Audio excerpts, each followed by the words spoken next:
Hello, everyone, and welcome to another wonderful day of statistical mechanics. So over the last couple lectures, we are able to build up a set of molecular partition functions. So today what we're going to do is try and put these molecular partition functions to use in describing the energy of a system. So when we're trying to figure out the energy of a system, a good place to start is trying to come up with the average energy of any given molecule. Now, this should actually be fairly easy to start with this idea that the average energy per molecule can simply be the total energy divided by the number of molecules. Well, we can go ahead and just pull out 1 over n here, but because we already described the total energy of the system as essentially the sum of over all states of the energy of each individual state times the number of molecules in each state. So from here, we can go ahead and make use of several of our features in describing the number of molecules in any given state. So we already described this as equaling essentially the Boltzmann distribution. And one of the important things when we describe the Boltzmann distribution is we had it as Ni over n. So the n here, Ni over n will disappear, replaced instead by the probability of each state, so more or less the weight of each state, so the exponential of E over K, energy of each state over KT, again, over the partition function. So one of the easiest places to start when trying to describe this is that the partition function will not depend upon the state that we're examining. So I can go ahead and pull the partition function out in front of our expression, and what I leave behind is a sum over the energy of each state times essentially the weight or probability of each state, the exponential of E over KT, negative E over KT. So from here, a good way to try and treat this system is how to look at E over KT. Well, it turns out this energy times e to the negative beta kt would be the same thing as the exponential part of this function, the derivative of the exponential part of this function with respect to beta. Because if I take the derivative with respect to beta, what pops out is just negative negative of the energy of the state. That pops out front, negatives cancel. I get energy of the state, exponential negative E beta. So one of the ways to try and describe our system is going to be replacing this sum term with respect to the derivative of our exponential portion of the expression. And this is a good way to essentially eliminate the energy of each state from the precursor, which will be very useful later. Now, in terms of analyzing kind of the meaning of this expression, one of the important things to remember is that what we're talking about when we're talking about beta. So our beta is, again, our Boltzmann constant, but more importantly, it's also an expression of temperature. So to a certain degree, what I'm looking at when I'm taking the derivative of this exponential of the energy with respect to beta is I'm really taking the derivative of this energy or probability portion of my function with respect to temperature. I'm to a certain extent looking at the temperature dependence of my probability function. So what we're going to do is making use of replacing my energy times the exponential with this derivative function, I can go ahead and clean up my sum expression here a little bit. So what I can first do is say, well, I've got 1 over q times the sum of the derivative of this exponential function. But you'll notice this derivative has no dependence on what state I'm in. So I can actually pull it in front of the derivative. Now, here I've now finally simplified myself to the sum of the exponential of negative beta over EI. Well, this is our exact definition of the partition function. So what I've generated is negative 1 over q, the derivative of the partition function with respect to beta, which is, again, another useful way of looking at it with respect to temperature. So the final expression is, hey, wait a minute. 1 over x, derivative of x, is the same as the derivative of ln of x. So we can replace this 1 over q dq expression with the derivative of the natural log. This is an expression we've used occasionally to help clean up some of our math. And as you've noticed, we've actually, through the virtue of several messy steps, been able to actually simplify this expression. There's no nasty sums, nothing complicated. As long as I have an expression of my molecular partition function, which we've already come up with ways to describe our molecular partition function of the system often without sums, I can go ahead and get the average energy of a molecule. However, here we have to watch out with one last remaining nuance. And all of our energies that all of our partition functions we derived so far were always with respect to the ground states of energy of the system. And it's important to note that the ground state energy of a system isn't always zero. So in truth, we actually have to modify the ground state energy of the energy of our system with respect to the ground state. So we have to essentially add on this extra term on top of whatever the ground state component was already determined to be. And this often has to be determined experimentally, but in truth is often held as quite arbitrary. And so unless you have a explicit reason to go after it, it often tends to be a little ignored. But one of the other important things should also make note of is when we incorporated our derivative into our energy expression, we also applied this extra constraint here. We're trying to hold essentially volume constant. And one of the reasons why we're trying to do this is volume is kind of the only variable that was kind of left to vary. So essentially what we're doing is we're holding all other variables besides temperature constant. So when we're looking at the energy of the system, we're essentially holding volume constant because by virtue that also helps us hold pressure fairly constant. And again, the only variable that's then allowed to vary is temperature. So this gives us a general way of tackling the energy of the system. All I need to do is determine the energy of the ground state and try and figure out how the natural log of my partition function varies with beta. I do that and I'm golden. However, as you've noticed, we have several different expressions for our molecular partition function, and it often just depends on what type of movement we're handling. So of course, the simplest of which to handle is going to be the electronic partition function. Since the electronic partition function is just one, the average energy for the electronic component is 0. So all of the electronic energy is essentially held in the ground state energy, and we don't have to worry about any statistical mechanical contributions to the electronic energy. The other three can be a little bit tricky. So let's go ahead and start with our good old friend, the translational partition function. So here, what we're going to do is similar to what we've done before. We're going to start by focusing in on the average energy just with respect to movement in the x direction. That way, the only partition function I have to examine is the partition function with respect to x. So we can then go ahead and input our translational partition function.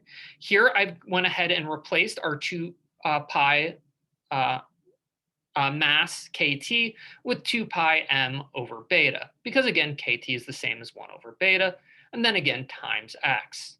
So what we can do here is then try and figure out if I'm taking the derivative of this whole component with respect to beta, is there any way to just isolate the beta terms? Well, since I've got a natural log, I can treat this beta as -1/2 and just remove it out. So the derivative of natural log of beta to the -1/2, leaving behind derivative of natural log of, wait a minute, this is a whole bunch of constants because I don't see a single term that's dependent upon the temperature here. So this whole former expression is just a whole bunch of constants, so it goes to 0. And all I'm left with is negative of the derivative of the natural log of the negative square root of beta. Now this seems a bit messy, but by doing a simple derivative, we're actually able to just pop out 1 over 2 beta. because essentially by pulling the derivative of the natural log, it ends up just being the derivative of the inner component, and and the negatives end up canceling out, and all we're left with is 1 over 2 beta, which again is often then expanded by replacing the beta into kT of 1/2 kT. Now, if you remember way back to the beginning of the class, I said that every degree of freedom, essentially every degree of translational motion, had 1/2 kT of energy. Here's where it comes from. So if I have if I have movement in all three directions, x, y, and z, I can then just add these three components together, and my total translational energy is 3/2 kT. Again, per molecule. So on a molar basis, for the whole system, this gives us a total energy of 3/2 nRT. So if you wondered where this mysterious 3/2 nRT comes from, it turns out it comes from statistical mechanics. So we can actually, through this, help confirm many of our suppositions that we've been using throughout the semester of ideal gas behavior. Because again, an atomic ideal gas only has translational motion. If it's just an atom, there is no rotational vibrational character. However, if it's a diatomic, I have to start worrying about rotational behavior. So we're going to go ahead and start by trying to examine the rotational behavior of again, we're going to start with a linear molecule. So this will help keep our partition function fairly simple. In addition, we're also benefited by the fact that rotational movement has no ground state energy. So I'm able to provide the average energy for the system as just -1 over q dq d beta. So what we can then do is use our expression for the high temperature partition function. And again, it is worth noting when I'm talking about high temperature, it pretty much just means room temperature qualifies as high temperature for rotational motion.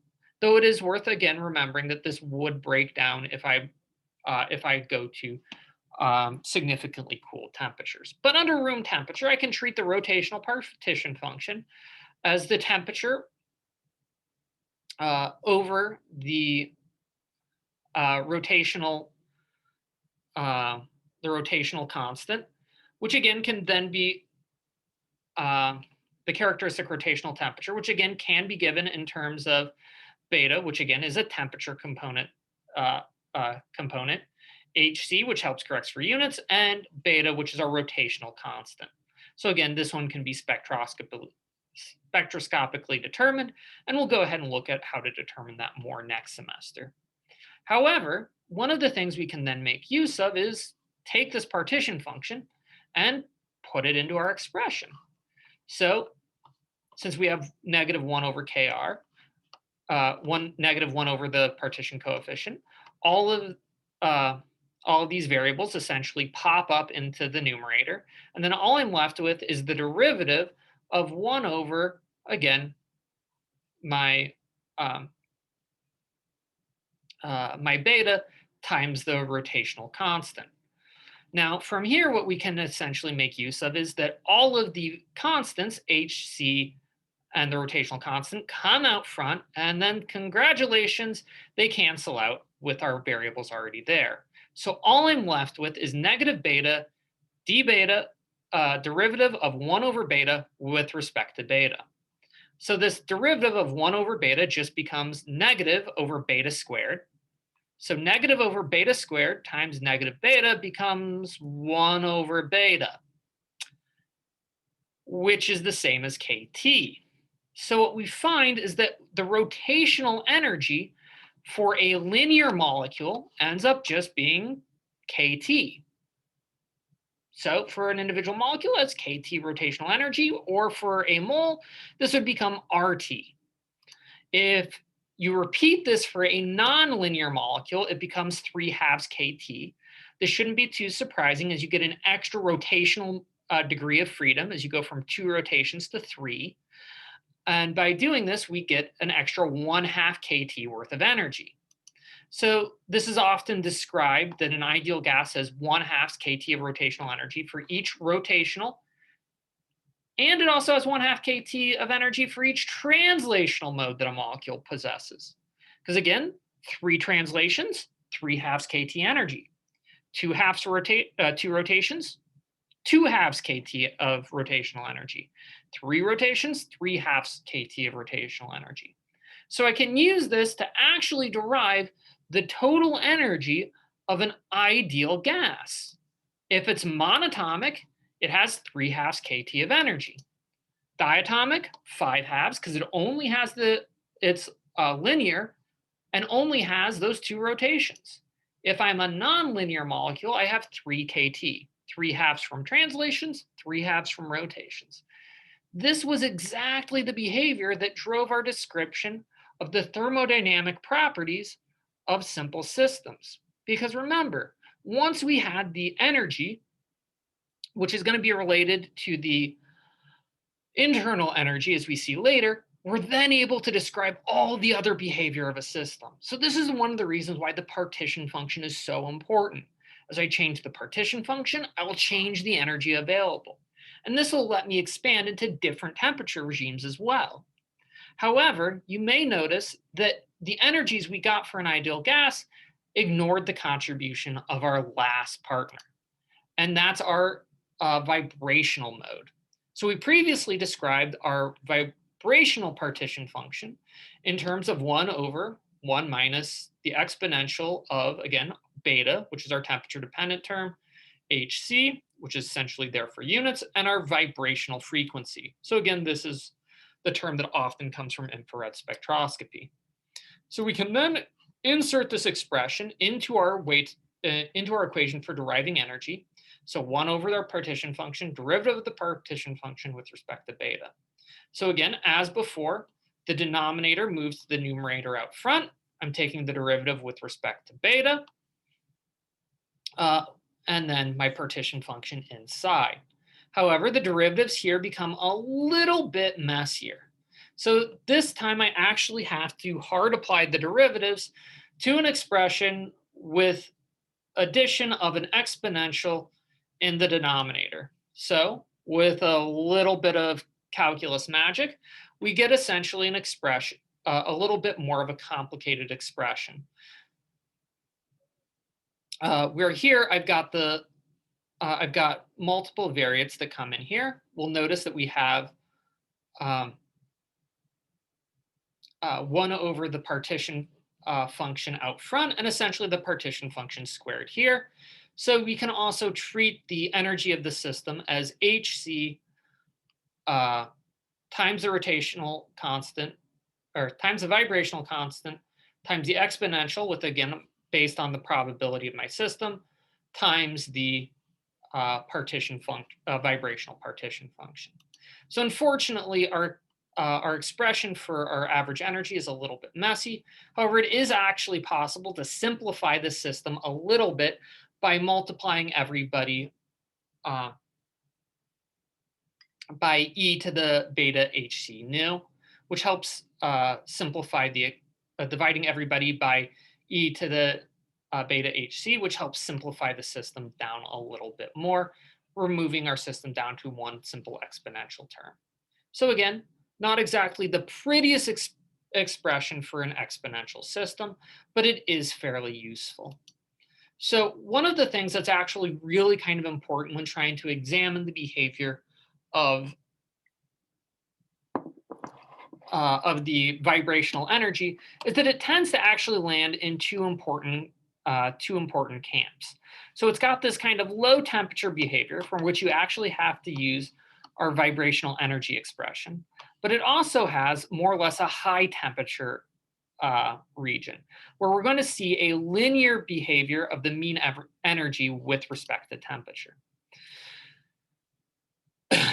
But again, so what we're going to be seeing is that the behavior of the system is really going to be dominated, as we've seen before, based on the vibrational energy and the temperature.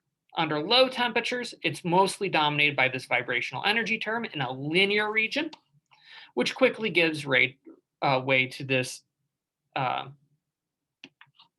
more rapid increase. However, one of the things that's worth noting is that at high temperatures, it will essentially give me an energy of kT. However, it's very important to note that for all practical purposes, we rarely reach a high temperature regime with respect to our characteristic vibrational frequency. So in practice, what you actually need to do is determine the vibrational constants of each of the characteristic vibrations and use that to determine the average energy for each vibration. So this is a little bit annoying, but it is actually very important when you're, say, trying to determine the energy of a molecule using a quantum mechanical software. So this is what's going behind Gaussian when you do a vibrational calculation. It has to go ahead and turn each of those rotations, translations, and vibrations into energies, which it can then go ahead and turn into internal energies, enthalpies, entropies. However, before we go ahead and examine how we can convert energies into internal energy, entropy, and free energy, we first have to figure out how we go from molecular energies to what's called an ensemble energy. So describing more than the behavior, the average behavior of one molecule. So next time, we're going to go ahead and talk about how to treat a statistical ensemble. Until then, take care.